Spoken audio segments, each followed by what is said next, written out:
I grew up the middle kid. Two brothers, one older, one younger. Both of them were scouts. My older brother made it all the way to Eagle Scout. My younger brother quit early. Me? I was never pushed into it at all. That always felt strange, because I wanted it. I remember sitting in the back seat as a kid, tagging along to events, Pinewood derbies, troop gatherings, watching my older brother like he belonged to something I didn't. But the thing that stuck with me most, the thing I envied more than anything, were the campouts. The woods, the fires, the overnight stays. I never got to be part of that. So one night, when I was around 7 or 8, I came up with what felt like a brilliant idea. We'd camp in the backyard. Our yard wasn't really a yard. It blended into everyone else's, separated by patches of trees and brush. It felt wild enough to pretend. My parents humored us. They helped set up a fire pit, handed us a tent, and let me and my older brother sleep outside. My little brother, he was too young, got sent back inside after roasting marshmallows with us. At the time, it felt like the best night of my life, until it wasn't. We climbed into the tent, zipped it shut, and played on our handheld consoles until we got tired. Eventually, we turned off the screens and tried to sleep, but I couldn't. The ground was hard. The sleeping bag felt wrong. Everything was unfamiliar. It took forever before I finally drifted off, and when I woke up, something felt off immediately. It was dark, quiet, too quiet. I turned my head. My brother was gone. His sleeping bag was empty. For a second, I told myself he'd just gone inside. That made sense, right? But then, why was the tent still zipped shut? That's when the unease hit me. I suddenly didn't want to be alone in there anymore.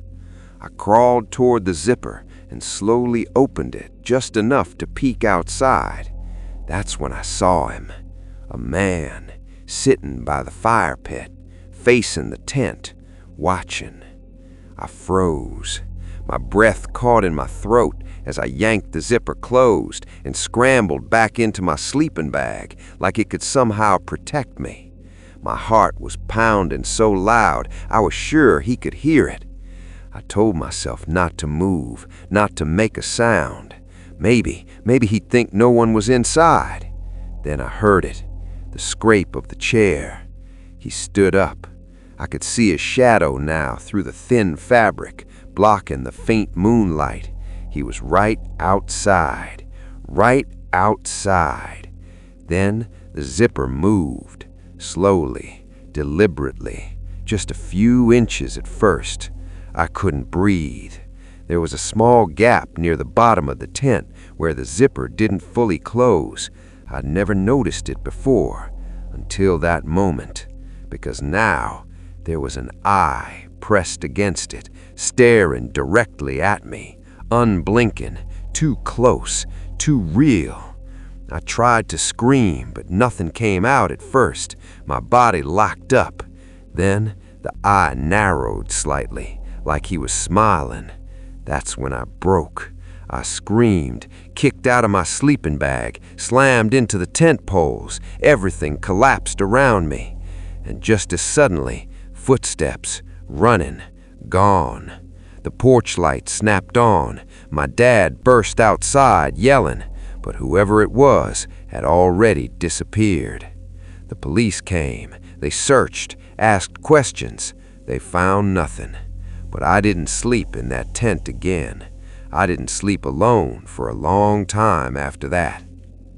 A few weeks later, I was at school, recess, standing by the fence with a few other kids. That's when I heard a voice behind me. Hey. I turned. A man stood on the other side of the fence. He asked me for directions. I told him I didn't know. Then he said my name, my real name. My stomach dropped. I lied, told him he had the wrong kid. He smiled. You don't remember me? I didn't answer. I ran. When I looked back, he was gone. We never found out who he was, but I knew it was the same man. And even now, years later, I still think about one thing. If I hadn't woken up that night, if I hadn't screamed, I might not be here. And that's the part that never leaves you at all. Not the fear, not the memory, but the question, what would have happened if he got inside?